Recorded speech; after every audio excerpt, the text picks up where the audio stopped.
2012년 8월 12일 하나님께서 우리에게 주시는 말씀은 출애굽기 15장 1절에서 18절입니다. 출애굽기 15장 1절에서 18절입니다. 봉독에 올리겠습니다. 이때 모세와 이스라엘 자손이 이 노래로 여호와께 노래하니 일렀으되 내가 여호와를 찬송하리니 그는 높고 영화로우시며 말과 그 탄자를 바다에 던지셨음이로다. 여호와는 나의 힘이요 노래시며 나의 구원이시로다. 그는 나의 하나님이시니 내가 그를 찬송할 것이요 내 아버지의 하나님이시니 내가 그를 높이리로다. 여호와는 용사시니 여호와는 그의 이름이시로다. 그가 바로의 병거와 그의 군대를 바다에 던지시니 최고의 지휘관들이 홍해에 잠겼고 깊은 물이 그들을 덮으니 그들이 돌처럼 깊음 속에 가라앉았도다. 여호와여 주의 오른손이 권능으로 영광을 나타내시니이다. 여호와여 주의 오른손이 원수를 부수시니이다. 주께서 주의 큰 위엄으로 주를 거스르는 자를 엎으시니이다. 주께서 진노를 발하시니 그 진노가 그들을 지푸라기같이 사르니이다. 주의 콧김에 물이 쌓이되 파도가 언덕같이 일어서고 큰 물이 바다 가운데 엉기니이다. 원수가 말하기를 내가 뒤쫓아 따라잡아 탈취물을 나누리라. 내가 그들로 말미암아 내 욕망을 채우리라. 내가 내 칼을 빼리니 내 손이 그들을 멸하리라 하였으나 주께서 바람을 일으키시매 바다가 그들을 덮으니 그들이 거센 물에 납같이 잠겼나이다. 여호와여 신중에 주와 같은 자가 누구니까? 주와 같이 거룩함으로 영광스러우며 찬송할 만한 위엄이 있으며 기이한 일을 행하는 자가 누구니까? 주께서 오른손을 드신즉 땅이 그들을 삼켰나이다. 주의 인자하심으로 주께서 구속하신 백성을 인도하시되 주의 힘으로 그들을 주의 거룩한 처소에 들어가게 하시나이다.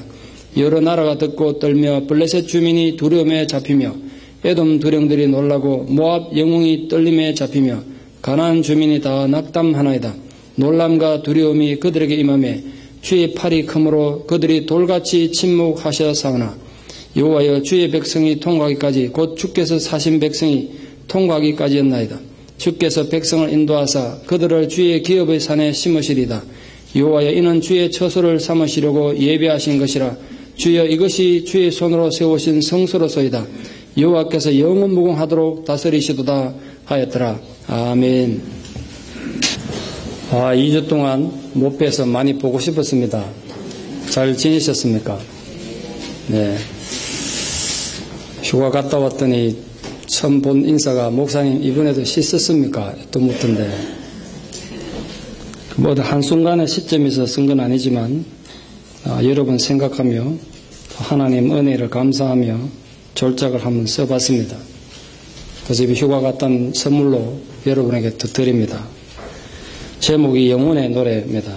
2012년 8월 7일 네브라스카 평원을 지나며 라고 부제를 붙였습니다만 꼭 그 한 장소만의 감정은 아닙니다. 영혼의 노래. 당신이 만드셨습니다. 구름 한 조각, 잎사귀 하나, 손가락 사이로 빠져나가는 한 줄기 바람조차 당신이 만드셨습니다. 먹구름 속에 숨어있는 천둥, 앞을 가리는 억수 같은 비, 그리고 뜻밖의 무지개. 이 모든 것이 당신의 손길입니다. 숨쉬기조차 벅찼던 거친 시간들, 구멍 뚫린 허파 사이로 핥히고 간 잔인한 바람들, 자꾸만 뒤돌아봐지는 저 먼 날의 상처들도 모두가 당신의 손길이었습니다. 끝없이 뻗어난 옥수수 길을 따라 벌거벗은 영혼으로 가고 있는 이 못난 육신도 당신의 것입니다. 까마득히 잊고 살았던 뜨거웠던 내 젊은 날도 어깨를 들썩이며 살았던 화려했던 내 인생의 무대도 모두가 당신의 것이었습니다. 한 줌 먼지 같은 인생을 짙은 소낙비로 씻고 또 씻어 두 손에 받아든 맑은 영혼으로 노래합니다. 살아 숨쉬는 이 모든 순간들이 당신의 것임을. 네.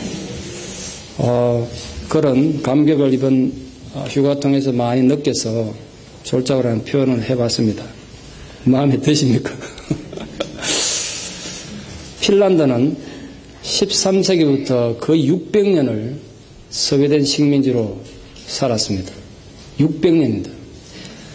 지도에 보시면 핀란드가 어디 있냐면 러시아 서부 전선에 연결된 아주 척박한 땅입니다. 그러다가 1808년 러시아가 국경을 넘어 핀란드를 침공했습니다. 그러면 종주국인 스웨덴이 지켜줘야 되는데 지켜주지 못해서 전쟁에 져버렸어요. 그 이제 졸지에 러시아 식민지가 됐습니다. 그리고 또 90년 세월이 흐릅니다. 그럼 거의 700년을 남의 나라 식민지 살았습니다. 불쌍하지 않습니까? 그럼 그 핀란드 국민들 마음속에는 우리는 언제나 독립국가에 한번 살아보나, 우리는 언제나 참된 자유를 누리며 살아보나, 그런 열망이 간절히 솟구치지 않았겠습니까? 그래서 소리 없는 독립운동이 많이 일어나게 됐습니다. 당연한 것이겠지만 특히 그 문학계에서 또 음악하는 사람들 사이에서 소리 없이 독립운동이 일어났는데, 그런 와중에 한 젊은 작곡가가 등장해서 핀란드 사람들의 가슴을 뜨겁게 만들며 독립에 대한 열정과 자유에 대한 열망을 불러일으키는 음악 하나를 작곡해서 발표했습니다. 거기는 가사가 없는 그냥 연주곡이라 들으면 무슨 뜻인지 아무도 모르는데, 핀란드 사람이라면 누구든지 듣고 나면 그건 독립에 대한 열망과 자유에 대한 열정을 불러일으키는 그런 곡이었습니다. 처음에는 러시아가 눈치를 채지 못했다가 나중에 눈치채고는 러시아의 경내에서는 금지곡으로 지정했지만 러시아 영향이 받지 않는 다른 지역에서 계속 연주됨으로써 핀란드 국민들 가슴 속에 독립에 대한 열정, 자기 개인들의 자유에 대한 열망을 가지게 되는 많은 영향을 준 곡으로 자리 잡게 됐습니다. 그 작곡가가 시벨리우스고 그 노래 이름 그 곡 이름이 핀란디아입니다. 저도 가끔 이 시벨리우스의 핀란디아를 듣기를 좋아합니다. 이 설교 준비할 때 물론 2주 전에 준비했습니다만 핀란디아 털어놓고 준비했습니다. 그 감동을 좀 느끼면서 제가 설교 준비하려고. 곡이 굉장히 웅장합니다. 나는 핀란드 사람 아니지만 들으면 가슴이 뜨거워지고 두 주먹이 불끈지어지게 되는 그런 곡입니다. 그래서 핀란디아는 오랜 세월 시대를 초월해서 핀란드 국민들에게 제2의 애국가처럼 지금도 연주되고 있습니다. 핀란디아가 핀란드 국민들에게 제2의 애국가라면 오늘 우리가 읽은 성경 본문은 모세의 노래, 이스라엘 백성들의 노래라고 부제가 붙었지만 지금도 이스라엘 사람들에게 제2의 애국가 같은 큰 의미를 가지는 노래입니다. 문학적 표현도 워낙 탁월해서 어떤 신학자들은 이 고대에 모세가 이렇게 아름다운 글을 썼을 수가 없다고 후대에 위대한 문학가가 썼을 것이라고 시비를 걸 정도로 문체가 아름답고 내용이 깊습니다.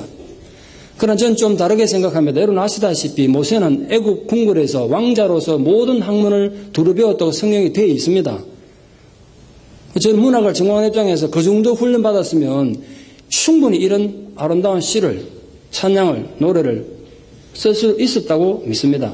그래서 저는 개인적으로 모세가 분명히 썼을 것이다. 그런 능력이 있었다고 봅니다. 그래서 오늘 본문은 하나님의 초자연적 능력으로 이스라엘이 홍해를 무사히 건넌 것에 대한 감사의 노래, 승리의 노래를 모세가 부른 것입니다. 마치 우리가 잘 아는 베토벤 합창교향곡의 그 마지막 악장 클라이막스 들을 때 느끼는 그 흥분, 감동이 있지 않습니까? 그 웅장함으로 모세는 지금 하나님의 승리를 높이 찬양하고 있습니다.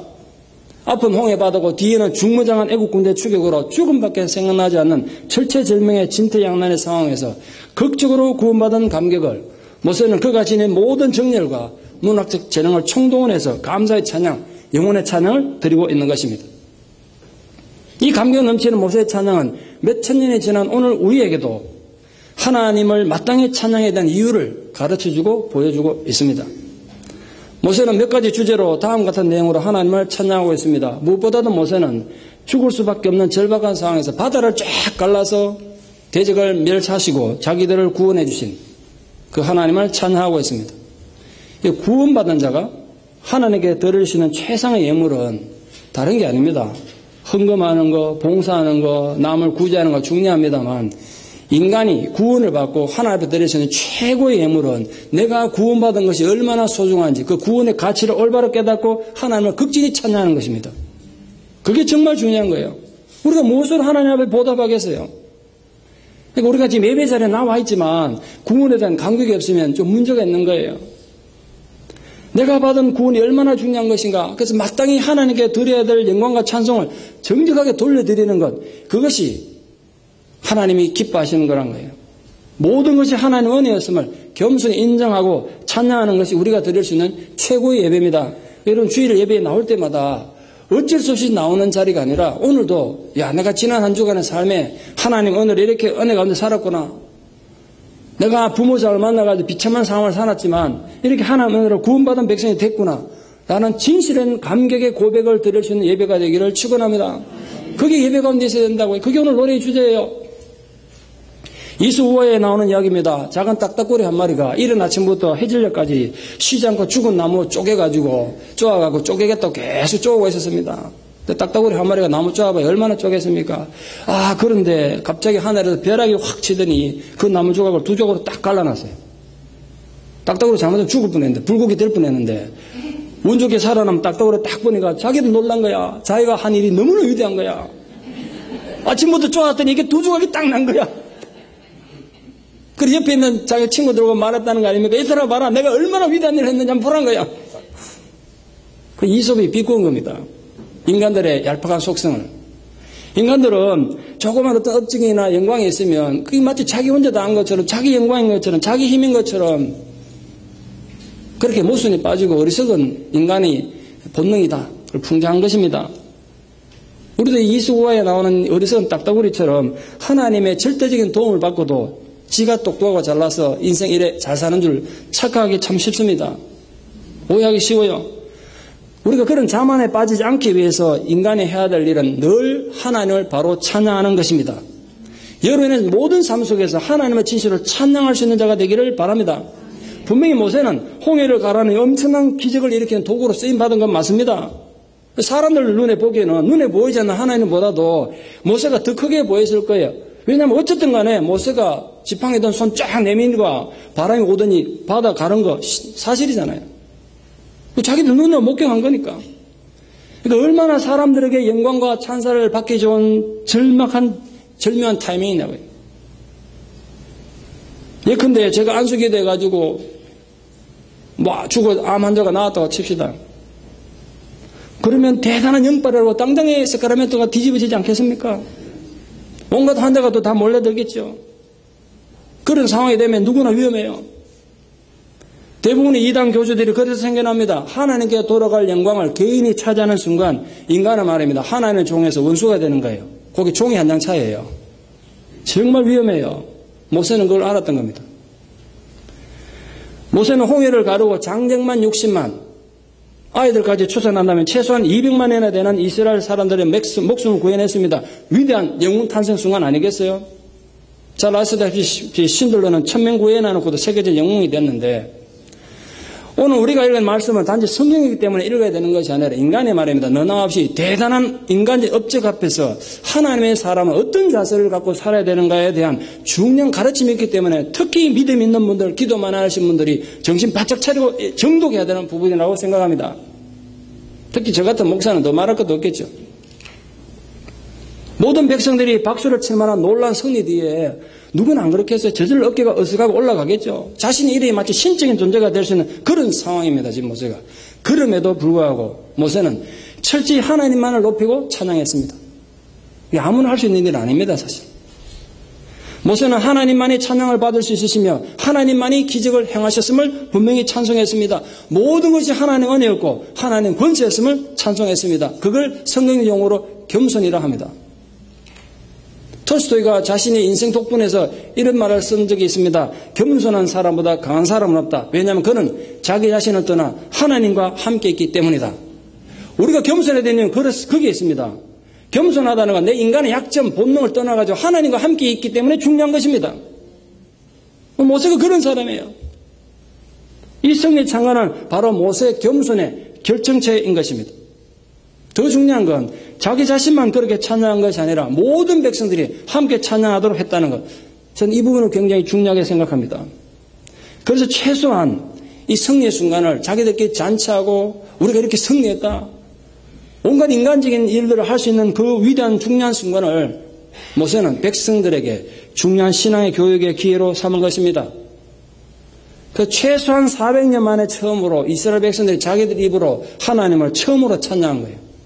400년 만에 찬송이 그래서 만들어졌습니다. 그런데 아시다시피 인간의 야비한 본성 중에 하나가 배은망덕 아니겠습니까?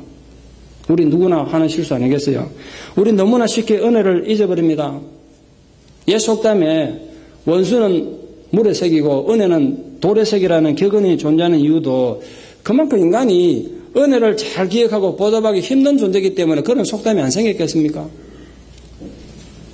몇 년 전에 한국에서 한 3년 전쯤으로 기억합니다만 제가 뉴스 보고 정말 안타깝기도 하고 화도 나고 하던데 그 남 돕는 것도 조심해야 되겠구나 이 생각을 했어요. 어떤 사람이 우리 길을 가다 보니까 웬 노숙자가 길거리에 쓰러져 있는데 뭐 노숙자가 먹지도 못하고 병이 들려 죽어가는 걸 보고 불쌍해서 자기 집으로 들어갔었죠. 아무도 안 받아주니까. 거기 가서 한 보름 정도 먹이고 죄 주고 약도 주고 해서 낫게 했대요. 너 죽어가도 노숙자가 힘을 얻어가 뭐 했는지 아십니까? 힘을 내가지고 병 나은 거 힘 가지고 그 주인을 강도질하나 죽였어요. 이런 나쁜 인간이 어딨나? 그게 뉴스에 나오고 그 취조하던 형사도 이럴 수가 있나라고 막 분노한 게 신문에 실렸더라고요. 배은망덕한 인간의 전형적 모습이 아니겠어요? 그런데 참 가슴 아픈 건 하나님의 자녀들이 자칫하면 하나님 앞에 그렇게 배은망덕할 수가 있다는 건 이게 참 가슴 아픈 일이고 긴장된 일 아니겠습니까? 우리 흔히 고통스러운 상황이 딱 닥치면요 하나님 한 번만 살려달라고 하나님을 간절히 구하며 기도하다가 막상 그 고난이 딱 지나가고 나면요 모든 게 자기 노력이고 자기 능력에 의한 것이라고 또는 운이 좋았기 때문이라고 떠벌리기 쉽습니다. 아주 흔한 예입니다만 자녀들 입시를 앞두고 나면 철학 기도도 맞지 않고 하다가 막상 입학하고 나면요 자기 자식이 공부를 잘할 것 같아요. 자기가 자식 뒷바라지 잘했을 것 같아요. 우리 그러기 쉽다는 거예요. 우리는 매일매일 하나님의 깊은 은혜를 가운데 하루를 살지 않습니까? 혹시나 우리가 받은 은혜를 하나님께 돌리지 않고 나의 재주와 내 능력 때문이라고 착각하며 살고나 있지는 않은지 우린 주기적인 자기 반성이 필요합니다. 저는 그렇게 생각합니다. 우리 모두가 목회자나 평신도 모두가 주기적인 자기 점검 반성이 꼭 필요하다고 생각해요. 혹시나 하나님의 영광을 내가 또 가르치고 있지는 않은가? 부디 우리 모두가 우리를 구원해 주신 하나님의 은혜를 겸손히 찬양하는 성도, 교회가 되기를 축복합니다. 사실 우리 살아가는 매 순간이 하나님의 은혜 아니겠습니까? 제가 이번에 휴가에서 느낀 감정을 한마디로 표현하라 그러면 은혜입니다. 은혜. 그 긴 시간을 운전하다 보니까 예기치 못한 상황이 얼마나 많이 생기는데 그 하나님의 은혜로 매 순간을 넘어가게 되는 걸 보고 내가 참 은혜를 많이 받았어요. 뜻밖의 하나님의 사랑을 이번 휴가를 통해서 정말 강하게 느꼈습니다. 그 돌아오는 길에 제가 아내보고 아내도 또 가끔 저보고 우리 10번도 더 이렇게 서로 다짐하며 돌아왔어요. 이 크신 하나님 은혜를 갚으며 사는 종들이 되자. 목사가 되고 사모가 되자. 우리 둘이 맨날 부흥하고 왔다고요. 성도님들의 격려와 사랑을 실망시키지 않는 종들이 되도록 우리 가서 더 겸손하게 더 충성되게 섬기자 이러고 왔어요. 둘이 부흥하면서 왔다고요. 휴가 가서 그런 은혜를 가슴에 채우고 돌아왔으면 적어도 헛된 시간 보내는 건 아니지 않습니까? 그런데 감사하게 생각해요. 저에게 그런 시간을 주시고 휴식 시간 허락하신 데 대해서 먼저는 하나님께 감사를 드립니다만 이 자리를 비롯 다시 성도님 모두에게 진심으로 감사를 드립니다. 더 겸손하고 더 충성됨으로 보답하겠습니다. 제가 이번 휴가에 그걸 느꼈어요. 두 번째는 모세는 하나님의 전능하심을 찬양했습니다. 애국 군대의 접근을 막았던 불기둥과 구름기둥, 궁극적으로 홍해를 갈라가지고 구원의 통로로 삼으셨던 건 사람은 못하는 건 둘째고 생각도 못할 겁니다. 상상을 어떻게 하겠어요, 그거. 근데 그걸 하나님 하셨단 말이에요. 이 모든 것이 하나님의 전능한 능력으로 이루어진 것을 모세가 찬양했습니다. 그래서 모세는 이러한 하나님의 능력을 주의 오른손, 주의 콧김 등의 상징적 표현을 사용해서 찬양하고 있습니다. 모세는 누구도 결코 하나님을 감히 대적할 수 없음을 높이 찬양하고 있습니다. 그러므로 사랑하는 성도 여러분, 구원받은 우리 역시 모든 일에 우리 범사에 하나님의 능력을 인정하고 찬양하면 그런 삶을 살기를 바랍니다. 절망하지 말고 불평 원망하지 말고, 왜냐하면 모세와 함께 하셨던 그 하나님, 홍해를 가르쳤던 그 동일하신 하나님의 능력을 우리도 드림어 구원받았고 그 능력으로 세상을 사는 거고 승리하는 거예요. 성경은 성경이고 삶이 삶을 따라 있는 게 아니라 같은 하나님이란 말이에요. 그래서 그 찬양이 우리 찬양이 될 수 있는 것입니다. 또한 이스라엘은 홍해에서 죽은 그 애국 군대의 무기들이 바닷가로 떠밀려와가지고 그 무기로 무장했다고 성경에는 없지만 요세푸스가 자기 역사책에 기록하고 있습니다. 이게 얼마나 아이러니인가 보세요. 자기들 죽이려고 완전 무장하고 왔던 애국 군대가 물에 빠져 죽는데 죽으면서 무기를 다 놓쳤나 봐요. 이게 파도에 떠밀려가지고 바닷가로 밀려 나왔대요. 그 이후에 이제 계속 이스라엘도 전투를 해야 되는데 분명히 출애굽할 때는 무기 칼 한 자로 창 한 자로 안 가지고 나왔는데 어디서 그 무기가 왔는지 성경에 갑자기 무기가 등장해요. 요세푸스는 그게 어디서 왔느냐? 이 애국 군대가 홍해에 빠뜨린 걸 주웠다고 기록되어 있어요. 얼마나 대단한 아이러니냐. 자기들 죽이려고 가진 무기를 가지고 이후에 전투가 계속될 그 전투를 대비해서 하나님 군대를 무장하고 진짜 군대를 이제 거듭나는 겁니다. 하나님 이런 일을 하시는 거예요. 우리 그것 때문에 죽을 것 같았는데 그 고통으로 우리를 무장시키셔서 위대한 하나님 군대를 삼으시는 이 하나님을 찬양했단 말이에요. 얼마나 놀라운 일이냐고요. 그것 때문에 죽는 줄 알았는데. 모세만 찬양한 것이 아닙니다. 이스라엘 백성들도 함께 찬양했다는 게 중요하죠. 이스라엘 백성들이 하나님을 찬양한 이유는 그들이 비로소 하나님이 어떤 분인지 알았기 때문에, 하나님을 만났기 때문에. 그들은 하나님께서 이제까지 10가지 넘는 이적을 애굽에 행하셔서 그들을 노예 상태로 건졌지만 진짜 하나님 어떤 분인지 몰랐어요. 몰라서 애굽에 있을 때는. 지금까지 그들은 하나님의 능력에 대해서 그냥 간접적으로 구경만 했습니다. 하나님이 이적을 베풀어 가지고 애굽인들이 피해 있는 거 보고 고소하게 생각하고 박수만 치고 구경만 하고 있었어요. 그 하나님이 나의 하나님이다. 신앙 고백할 줄 몰랐어요. 그런데 홍해 앞에 딱 가로막혀 가지고 이 홍해의 체험은 완전히 다른 겁니다. 이건 구경이 아니라 자기들이 죽느냐 사느냐 문제였습니다. 자신들의 목숨뿐 아니라 자기 모든 자녀들의 목숨이 경각에 달린 위기 상황에서 이제까지 구경만 하던 하나님이 아니라 실제로 그들 삶 속에 역사하시는 하나님 능력을 체험한 겁니다. 그래서 드디어 그 하나님을 찬양하게 된 것입니다. 아울러서 지금 이스라엘은 그 승리의 창가를 통해서 드디어 하나님을 자랑하고 있습니다. 하나님을 세상에 자랑하고 있어요. 지금까지 그들에게 있어서 하나님에 대한 자부심도 자기들 신앙에 대한 자부심도 별로 없었습니다. 우리 신앙인들이 요즘 교회가 자꾸 세상에 안 좋은 소리를 들어서 그런지 너무 위축돼 사세요. 여러분 세상에 나와서 여러분 신앙을 좀 자랑하면서 하십시오. 하나님을 자랑하면서 하십시오. 우리 교회를 좀 자랑하면서 합시다. 이스라엘 백성들은 그런 자부심이 없다 보니까 왜 하나님은 쓸데없이 우리를 애굽에서 불러내서 이렇게 귀찮게 하는 거냐 불평만 하고 있었어요. 그러나 하나님의 능력을 직접 체험한 후로는 하나님을 자랑하지 않을 수가 없었습니다. 견딜 수 없게 됐어요. 그래서 그들에게 지금도 애국가와 같은 이 승리의 창가를 부르게 된 것입니다. 우리도 마찬가지 아니겠어요? 누구나 하나님의 진실을 만나게 되면 그럴 것입니다. 이렇게 부족한 나를, 죽어 마땅한 나를, 그때 그 사건으로 그때 내 죽었어야 되는데 이렇게 나를 살리셔서 하나님 자녀 삼으신 그 아버지 하나님 내가 높이고 찬양하리라. 이런 찬양의 고백이 우리에게 일어나기를 진심으로 축원합니다. 우리 그렇게 하나님을 높이고 찬양하는 교회가 되고 백성이 되기를 진심으로 축원합니다. 마지막으로 모세는 이스라엘 미래의 영광을 약속해 주신 언약의 하나님을 지금 찬양하고 있습니다. 모세는 홍해 구출 사건을 통해서 젖과 꿀이 흐르는 가나안 땅을 주시겠다는 하나님의 언약이 이미 이루어지고 있음을, 이미 성취되어 가고 있음을 오늘 찬양 속에 고백하고 있습니다. 그리고 장차 그 언약을 완전하게 성취하실 하나님의 능력과 주권을 전적으로 신뢰하고 찬양하고 있는 것입니다. 모세가 찬양했고 소망의 근거로 삼았던 하나님의 언약은 현재 우리 삶 속에서 이 땅에서 삶의 애환으로 고달파하는 우리들에게도 똑같이 주어져 있음을 믿으십시오. 똑같이 주어져 있어요. 분명히 하나님께서는 의의 심판날이 되시면 우리에게 하나님의 영광을 분명히 우리에게 나누시겠다고 성경에 수없이 약속하고 있습니다. 뿐만 아니라 우리 현재 삶 속에서도 우리에게 보호와 인도와 생명에 대한 수많은 약속을 주셨습니다. 그러므로 사랑하는 성도 여러분, 이러한 하나님의 언약은 하나도 땅에 떨어지지 않고 반드시 이루어질 것을 믿습니다. 우리 그 언약을 믿고 찬양할 수 있기를 바랍니다. 물론 고통당하고 배신도 당하고 엄청난 억울한 일을 당하시겠지만 잠시 잠깐의 그 환란 때문에 절대로 하나님의 소망을 버리지 않기를 바랍니다. 하나님의 소망만 버리지 맙시다. 우리에게는 영원히 살아계신 하나님이 역사하시고 그분의 변치 않는 약속이 있지 않습니까? 그걸 붙잡자고요.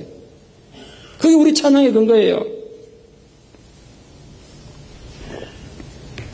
그렇다면 오늘 본문 뒷부분에 하나님께서 그토록 기적을 통해서 그 죽음의 바닷가에서 이스라엘 백성들을 구출하신 목적이 뭐라고 설명하고 있습니까? 목적이 뭘까요? 극적으로 구원받은 행운으로 제멋대로 세상 살라고 홍해 바다를 갈라 구원하신 것이겠습니까? 결코 자기 마음대로 세상 살라고 기적적인 구원을 베푸신 건 아닐 것입니다. 하나님 그 백성들을 친히 인도하셔서 그들을 하나님의 기업의 산에 심으시기 위해서 하나님의 기업으로 심기 위해서라고 분명히 말씀하셨습니다. 주의 성전에 거하게 하시기 위해서라고 그랬었어요. 앞으로 율법을 받아서 이스라엘 백성들을 하나님 거룩한 백성으로 만드시기 위해서라고 그랬습니다. 그러니까 이제 후로는 다시는 바로의 종이 될 것을 걱정할 필요가 없습니다. 무엇을 입을까 무엇을 먹을까 그런 염려할 필요가 없습니다. 그 동일하신 하나님은 오늘 우리들도 인도하셔서 하나님 앞에 그렇게 거룩하게 사시고 살 수 있도록 또 하나님 자녀가 되게 하시고 하나님 영광스러운 승리를 누리게 하는 것입니다. 객관적으로 보면 이 승리 찬송을 부른 뒤에 이스라엘 백성들이 뭐 화려한 궁전에 들어간 게 아니라 그때부터 거친 광야 생활의 시작입니다. 참 힘든 생활의 시작이었어요. 그런데 너무나 역설적이게도 그 거친 광야 생활이 그들에게 거룩한 곳이었는가 아십니까? 이유는 그 거친 광야 속에 하나님의 임재가 함께했기 때문입니다. 지금 여러분이 경제적으로 많은 위기를 겪고 또 건강의 위협을 겪고 사람들에게 쓰라린 배신을 당해서 막 가슴에 한을 품고 있더라도 여러분 그 상황 속에 하나님 임재에 계시면 여러분 거룩한 삶을 살 수가 있는 것입니다. 똑같은 거 아니겠어요? 모세는 지금 당장 눈에 보이지는 않지만 미래에 하나님께서 세우실 성전을 미리 보고 지금 찬송하고 있습니다. 성경 최초로 성전이라는 단어가 여기에 등장해요. 모세가 미리 본 거예요. 모세는 이 홍해 승리를 통해서 믿음으로 세상을 보고 믿음으로 미래를 보고 믿음으로 역사를 보는 눈을 가지게 됐고 그것 때문에 위대한 선지자로 역사 속에 우뚝 세워지게 된 것입니다. 오늘 살아가는 우리들의 삶 속에서도 홍해를 가르신 하나님이 깊이 관여하시며 친히 통치하시는 걸 믿으십시오. 그러면 우리도 믿음으로 세상을 보고 믿음으로 우리 미래를 보는 홍해 하나님을 맛보고 체험하는 감격이 있기를 축원합니다. 오늘도 하나님은 우리를 지키고 계십니다. 그런데 우리에게는 안타깝게도 왜 모세가 부르고 이스라엘 백성들이 그들의 제2애국가처럼 불렀던 이런 위대한 찬양이 힘듭니까? 우리에게는 왜 이런 위대한 찬양이 없습니까? 그것은 이스라엘이 경험했던 위대한 싸움이 없기 때문입니다. 위대한 승리를 맛보지 못했기 때문에 위대한 승리의 노래가 우리에겐 없는 것입니다. 우리에게 위대한 승리가 없었던 가장 중요한 이유가 뭔지 아십니까? 고난과 갈등만 생기면 좌절하고 원망하고 도망만 다녔기 때문입니다. 기억하십시오. 위대한 싸움이 없는 곳에 위대한 승리가 없는 곳에는 위대한 찬양이 절대로 나올 수 없습니다. 흉내를 내는 게 아니니까. 여러분이 정말 그 끔찍한 절망과 고통과 아픔 속에서 승리함으로써 위대한 신앙의 고백, 위대한 승리의 찬양을 할 수 있는 자가 되기를 축원합니다. 참으로 안타깝게도 언제부턴가 우리 신앙인들 사이에 신앙생활도 편하게 하려는 것이 유행처럼 퍼지고 있어요. 제게 갈등이 많습니다. 교회를 좀 더 편안하게 좀 더 사람들, 성도님들 오셔서 행복을 느낄 수 있도록 꾸미는 게 맞는 건지 아니면 제가 어릴 때 겪었던 그 딱딱한 의자에 앉아가지고 힘도 어렵지만 그때 더 뜨겁게 느꼈던 은혜를 누리도 하는 게 맞는 건지 때로는 제가 헷갈립니다. 너무 편하게 해주는 게 성도들을 오히려 타락시키는 건 아닌지 뭐 걱정이 될 때가 있어요. 왜냐하면 요즘 추세가 참 편하자니까. 그래서 신앙인들도 신앙이 생활하긴 하는데 마치 인큐베이터 안에 들어가는 아기 같은 상태예요. 신앙이. 모양은 분명히 신앙이 맞는데 전혀 힘을 못 쓰는, 구실을 못하는 겁니다. 그러니 홍해 바다 같은 걸 건너가기 원치 않아요. 누가 그런 위험을 감수하려고 그러냐면 차라리 그냥 편하게 애굽에서 노예로 만족하면서 살겠다는 거예요. 애굽은 이 이스라엘 백성들처럼 신앙 때문에 욕먹는 거 참지 못합니다. 내가 이 욕먹을 바에야 말라 신앙생활 하냐 이거죠. 불편한 걸 참지 못해요. 그래서 현대의 신앙인에게는 위대한 승리가 없고 위대한 찬양이 없는지도 모릅니다. 제가 어제 인터넷에 뉴스를 보니까 한국이 세계 무슬림 국가 4위입니다. 축하합니다. 내가 뭐 보고 깜짝 놀랐습니다. 인구 비례당 무슬림자를 조사할 때 한국이 세계 4위랍니다. 교회의 영향이 무지무지 크다고 저는 생각합니다. 내가 그 뉴스 보고 너무 가슴이 아팠습니다. 어쩌다 우리 조국이 이렇게 됐는가. 그러므로 사랑하는 성도 여러분, 고난이 닥치고 삶이 위기에 내몰릴 때 절대로 좌절하고 절망만 하고 있지 말기를 바랍니다. 그 위기의 순간을 통해서 우리 또한 이스라엘 백성들이 불렀던 위대한 찬양을 부를 수 있는 기회가 되기 때문에 그래요. 우리 죽으라고 그런 고통 주시진 않았을 거라고요. 오늘 찬양의 가장 큰 특징은 이스라엘 백성들이 홍해를 건넌 후에야 비로소 하나님 같은 신이 없다고 고백하고 있어요. 홍해 건너기 전에 그런 고백 전혀 할 줄 몰랐는데 홍해를 건넌 후에야 하나님 같은 신은 세상에 없구나 이렇게 노래했다는 거. 우상의 특징이 뭔지 아십니까? 여러분이 뭐 여행 가가지고 거대한 신전에 가더니 다른 우상 가면요, 그 우습지 않습니까? 우상은 그래서 봐서 위험이 없어. 우리가 아무리 봐도 그 종교를 믿는 사람도 위험을 가진지 모르겠으면 우리가 보기에는 어디까지나 그 돌덩어리고 나무덩어리니까 아무리 잘 만들어도 우스워요. 그러다 보니까 거기에 또 위험을 부여하려다 보니까 우상의 수를 크게 만들 수밖에 없어요. 크게 만들어야 그 거대한 크기에 사람이 주눅들도록. 그러나 하나님은 모양이 있는 분이 아니니까 하나님이면 애시당초 그런 게 아니지 않습니까? 이스라엘 사람들은 애굽에서 거대한 신전을 진리대로 본 사람입니다. 진리대로 봐서. 그런데도 신중에 여호와 같은 분이 없다고 말씀한 이유가 뭔지 아십니까? 하나님은 그런 신전도 없고 모양이 없지만 말씀 한마디에 나일강이 피가 되고 말씀 한마디에 애굽 전역이 공포와 재앙에 고통받는 걸 봤단 말이에요. 그 말씀의 능력으로 홍해가 갈라지는 걸 봤습니다. 그게 하나님의 능력과 위엄인 걸 본 겁니다. 그들이 이때까지 애굽에서 봤던 우상들과는 전혀 구별되는 하나님 모습이었습니다. 그래서 그들이 이렇게 고백한 거예요. 이 세상에 하나님 같은 분은 없다. 신중에 하나님 같은 신은 없다. 이 말을 잘못 또 이해하면 세상에 많은 신이 있는데 그중에 하나님 제일 세다. 또 이러실만 분도 계셔.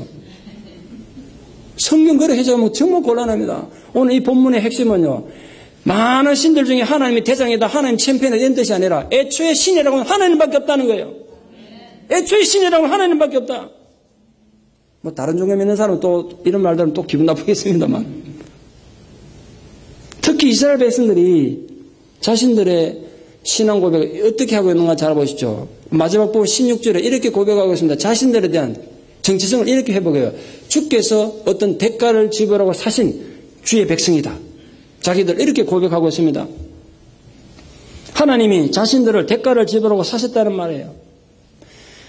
애굽의 장자들이 죽던 비극의 밤에 어린 양의 핏값을 주고 하나님은 이스라엘 백성들을 하나님의 자녀로 사셨단 말이에요. 이스라엘은 그들의 자기 정체성을 거기에 뒀습니다. 놀라운 깨달음 아니겠어요? 홍해를 건너기 전만 해도 그들은 하나님이 자기들을 하는 아무 관계도 없는 듯이 행동했습니다. 그렇게 원망하고 절망만 했어요. 그런데 이제 하나님께서 대가를 지불하고 사신 하나님의 소유가 됐다는 아주 기특한 고백을 하고 있습니다. 물론 그 고백이 얼마나 오래 가는지 모르겠습니다만, 출애굽한 이스라엘 백성들이 처음으로 하나님과 자신들의 관계를 올바로 파악하기 시작했다는 건 오늘 우리에게도 귀한 신앙의 도전이 되는 거예요. 여러분이 얼마나 교회를 오래 다녔냐가 아니라 어느 날 어떤 순간에 하나님과 나와의 관계를 정말 올바르게 설정하는 그때 진짜 예수님 믿는 사람 되는 거라고요. 그때 진짜 하나님 자녀가 되는 거란 말이에요. 아, 나는 하나님이 사신 하나님 자녀구나 느끼는 순간이 여러분이 반드시 있기를 축원합니다. 그 순간에 오셔야 돼요. 우리는 하나님과 우리의 관계를 어떻게 정의하며 사십니까? 하나님은 우리에게 어떤 분이십니까? 또 우리는 하나님께 어떤 존재입니까? 개개인의 깨달음이 있어야 되고 고백이 있어야 됩니다. 우리는 분명히 하나님께서 십자가에 예수 그리스도라는 대가를 지불하고 사신 하나님의 백성이고 하나님 교회인 줄 믿습니다. 그거 흔들리시면 안 되죠. 하나님의 정말 소중한 자녀예요, 여러분이.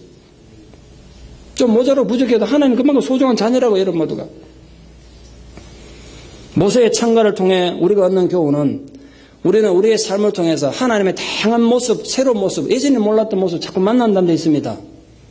하나님의 백성들의 삶 속에 누리는 가장 놀라운 축복은 자꾸 새로운 하나님을 만나고 경험하게 된다는 것. 예전에 몰랐던 하나님을 알게 된다는 것. 이게 중요해요. 우리가 지금까지 평생 하나님 믿어오면서 체험한 하나님의 능력이 진짜 하나님의 능력 전체 몇 %나 되겠습니까? 그 100만 분의 1이라도 되겠습니까? 우리는 얼마나 하나님에 대해서 제대로 알고 있냐 말이에요. 근데 아주 역설적이게도 우리가 어려운 시험을 마주칠수록, 고난에 당할수록 그 고난 때문에, 그 배신감 때문에 새로운 하나님 능력을 체험하게 되는 것입니다.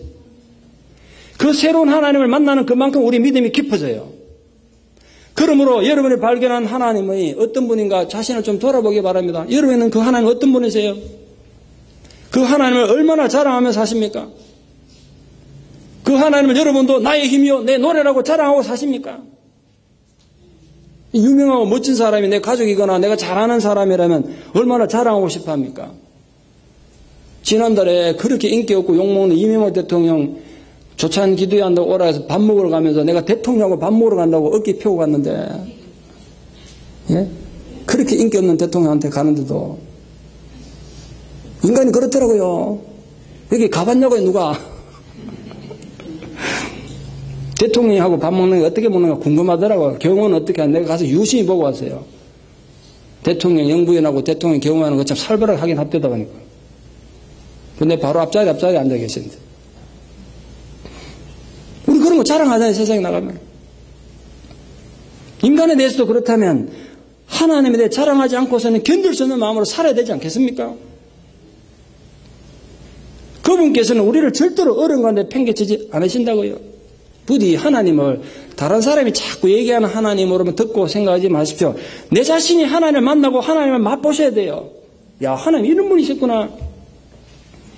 우리가 알지 못하는 동안에도 하나님께서 나를 지키시는구나. 우리가 감당치 못할 시험 당하는 걸 절대 용납하지 않으시니까 간구하는 자에게는 반드시 승리를 주십니다.